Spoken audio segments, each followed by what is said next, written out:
എന്തിനാണ് പിഷുവും വേണുഗോപാൽ സാറും KSRTC ബസ്സിൽ കയറിയിരിക്കുന്നത്? ഞാനും വേണുഗോപാൽ സാർ ഇപ്പൊ ബസ്സിൽ കയറിയത് കേരളത്തിൽ UDF അധികാരത്തിൽ വന്നാൽ KSRTC ബസ്സുകളിൽ സ്ത്രീകൾക്ക് സൗജന്യ യാത്രയാണ്.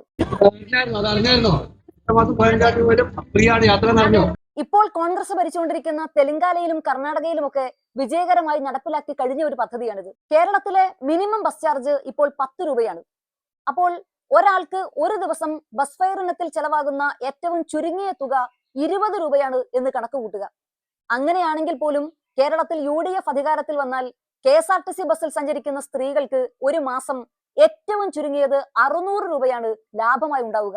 തെരഞ്ഞെടുപ്പിലെ സ്ഥാനാർത്ഥി നിർണയവുമായി ബന്ധപ്പെട്ടുണ്ടായ തർക്കങ്ങളൊക്കെ വളരെ സ്മൂത്തായി പരിഹരിച്ച് സ്ത്രീകളെയും കുട്ടികളെയും ചെറുപ്പക്കാരെയും വിദ്യാർത്ഥികളെയും വയസ്സായവരെയും ഒക്കെ ഒരുപോലെ ഉൾക്കൊള്ളുന്ന ഒരു മാനിഫെസ്റ്റോ അവതരിപ്പിച്ചുകൊണ്ട് തെരഞ്ഞെടുപ്പിന്റെ അവസാന ലാപ്പിലേക്ക് അടുക്കുമ്പോൾ UDF ഒന്നാം സ്ഥാനത്തേക്ക് ഓടി കയറിക്കൊണ്ടിരിക്കുകയാണ്.